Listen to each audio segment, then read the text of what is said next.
नमस्कार बंधुरा मौपियार रान्नाघरे सकलके स्वागत। आबारो आपनादेर माझे निये एसेछि दुटो नतुनत्व रेसिपि। आशा करी आमार आगेर देওয়া रेसिपिगुलो थेके आपनारा किछु हलेও शिखते पेरेछेन। आमार देওয়া भिडियोगुलो जोदि आपनादेर इनफरमेटिव मने हये थाके ताहले एकटी लाइक दिये चैनलटी सबस्क्राइब करे पाशे थाकबेन। दुटो रेसिपिर मध्य प्रथम जे रेसिपिटी देखाते चलेछि सेटी हलो बीरभूम और बाँकुड़ा विख्यात रसुन पोस्त, जा किना बछरेर पर बछर बीरभूम तथा समग्र भारतबासीर मन केड़ेছে। चलुन ताहले प्रथम रेसिपिटी देखे नेওয়ার परे फिरे যাব द्वितीय रेसिपिते। और हाँ, द्वितीय रेसिपि केउ मिस करबेन ना, एटी मा ओ मासिदेर विख्यात एक घरोया ओषुधও बोलते पारेन, जा किना सर्वप्रथम काजे लागे आमादेर मुखेर रुचि फेराते। रसुन पोस्त बानानोर जोन्नो प्रथमे आमी आलुगुलोके केटे निये भालोभाबे जले आलुगुलो धुए निलाम। आमी एखाने 3 जनेर हिसेबे रान्नाटी करब, सेई हिसेबे आमी आलू नियेछि। आपनारा जे कजनेर हिसेबे रान्ना करबेन ठीक सेई समपरिमाणे आलू व्यवहार करबेन। 3टे आलू हिसेबे आमी एखाने दुटो छोटो साइजेर पेঁয়াজ नियेछि। एबारे पेঁয়াজগুলোকে ठीक एरकम भावे केटे नेওয়া হচ্ছে।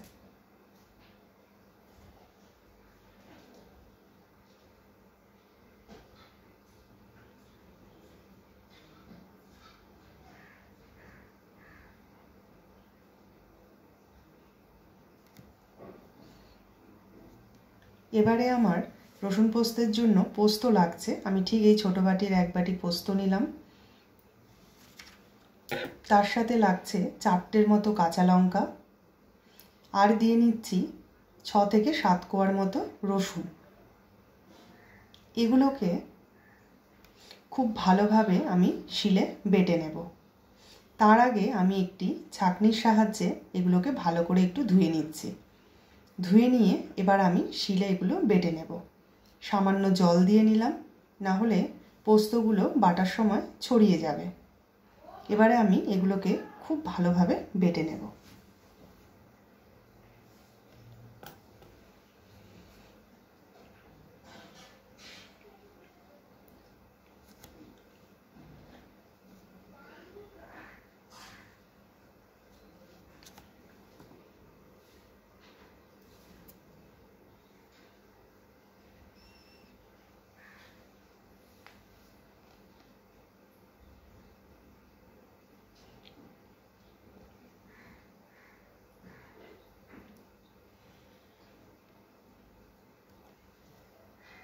আমার পোস্ত খুব ভালোভাবে বেটে নেওয়া হয়ে গেছে।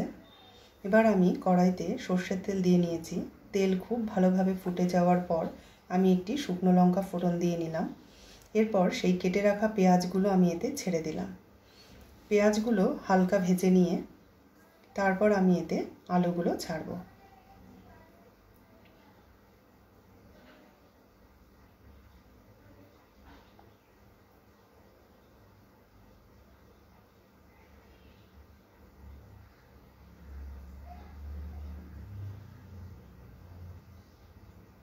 পেঁয়াজ আমার খুব ভালোভাবে ভাজা হয়ে গেছে। এবার আমি এতে আলুগুলো ছেড়ে দিলাম। খুব ভালোভাবে মিশিয়ে নেবেন আলুগুলোকে।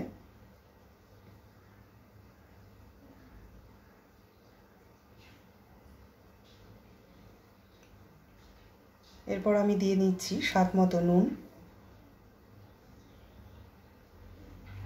দিয়ে আমি এটাকে আরেকটু ভাজা হতে দেব। আলুগুলো ভাজা হতে থাক, চলুন এই ফাঁকে শুনে আসি পাপানের কাছ থেকে একটি ছোট্ট কবিতা।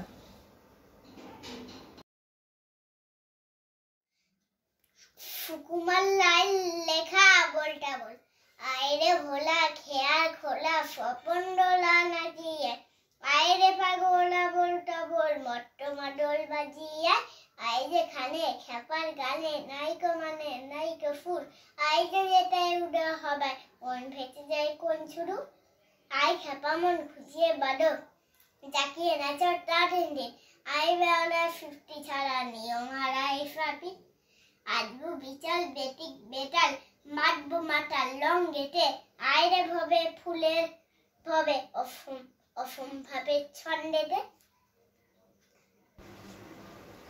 আমার আলু খুব ভালোভাবে ভাজা হয়ে গেছে। এবার আমি এতে পোস্ত বাটা দিয়ে নিচ্ছি। দিয়ে আমি এই সামান্য বাটি ধোয়া জল এতে দিয়ে নেব। এটাকে খুব ভালোভাবে কষতে হবে, যতক্ষণ না কাঁচা রসুনের গন্ধ চলে যায় ততক্ষণ এটাকে কষতে হবে। ছোট্ট পাপানের কবিতা আপনাদের কেমন লাগলো প্লিজ কমেন্টে জানাতে ভুলবেন না কিন্তু।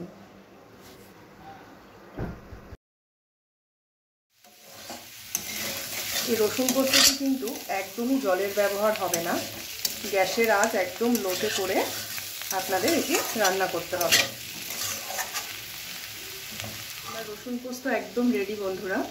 এই দেখুন আলু কত ভালো সেদ্ধ হয়ে গেছে। এবার আমি ওপর দিয়ে একটু কাঁচা সর্ষের তেল ছড়িয়ে দিচ্ছি। দিয়ে এবার আমি গ্যাস বন্ধ করে রাখবো। এটাকে কিছুক্ষণ ঢেকে রাখবো। কালো জিরে বাটা করার জন্য আমি প্রথমে কড়াইতে দিয়ে দিচ্ছি 2টো শুকনো লঙ্কা, তার সাথে একটি বড় সাইজের পেঁয়াজ কুচি, বেশ কয়েকটা রসুনের কোয়া, আর দিয়ে নিচ্ছি 1 চামচের মতো কালো জিরে। এই সব কিছুকে আমি একসাথে কড়াইতে খানিকক্ষণ ভাজা করে নেব। এবার আমি দিয়ে নেব স্বাদ মতো নুন, সামান্য পরিমাণে হলুদের গুঁড়ো,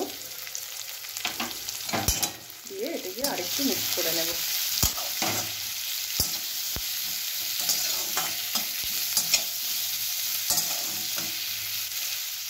আমার এটা ভাজা হয়ে গেছে পেঁয়াজ কালো জিরে। এবারে আমি এটাকে নামিয়ে নেব আর কিছুক্ষণ ঠান্ডা করে তারপর আমি এটাকে বেটে নেব। এমনই আবহাওয়া, শীত বলে আর কটা দিন থাকি, আর গরম বলে তুই পালা আমি তাড়াতাড়ি ফিরে আসি।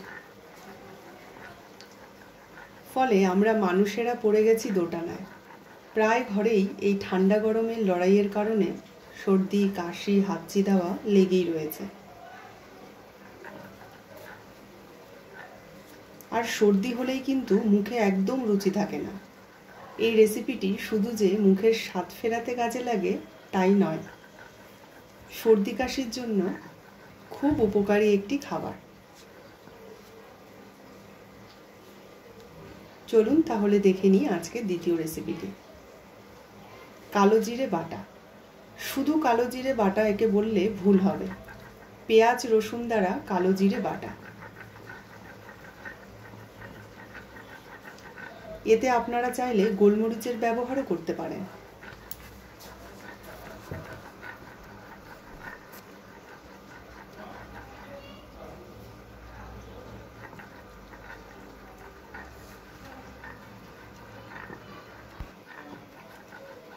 কিছু কিছু জিনিস আছে যা আমরা মেশিনের সাহায্যেও ভালোভাবে পেস্ট করতে পারি না, তাই আমাদের শিলের ব্যবহার খুবই গুরুত্বপূর্ণ ভূমিকা পালন করে।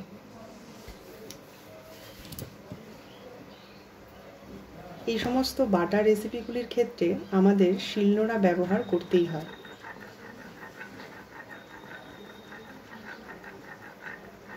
দেখুন বন্ধুরা, শিলের দ্বারা আমার কত সুন্দর বাটাটা তৈরি হয়েছে।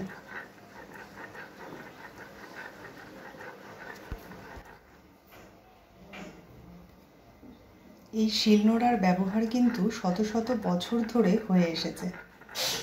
যুগ যতই আধুনিক হোক না কেন, কিছু কিছু রান্নার ক্ষেত্রে আমরা এই শিলনোড়ার ব্যবহার আজও ছাড়তে পারিনি।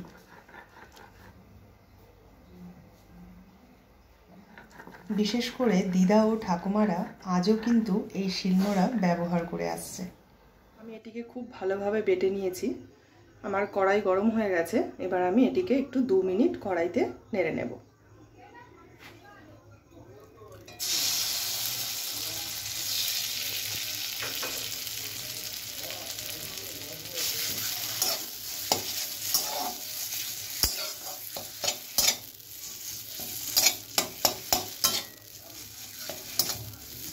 তাহলে দেখে নিই আজকে আমার লাঞ্চ থালিতে কি কি রয়েছে। আমি আজকে রেখেছি ডাল, তার সাথে আলু রসুন পোস্ত, কালো জিরে বাটা, আর তার সাথেই নিয়েছি কয়েকটি কেটে রাখা পেঁয়াজ, একটি লঙ্কা আর একটি লেবু। আপনারা এইভাবে দুপুরের খাবারে কিন্তু পরিবেশন করতে পারেন। এই কালো জিরে বাটা আর রসুন পোস্ত খেতে কিন্তু খুবই সুস্বাদু হয়। আমার বানানো ভিডিওগুলো যদি আপনাদের ভালো লেগে থাকে তাহলে প্লিজ আমার চ্যানেলটি সাবস্ক্রাইব করে দেবেন। তাহলে আমি আরও নতুন নতুন রেসিপি আপনাদের সঙ্গে ভাগ করে নেওয়ার অনুপ্রেরণা পাবো। আর আপনাদের পরিবারের বন্ধুদের কাছে শেয়ার করতে পারেন আমার এই রেসিপিগুলি। সকলে ভালো থাকবেন, পরিবারের সকলকে ভালো রাখবেন। ধন্যবাদ।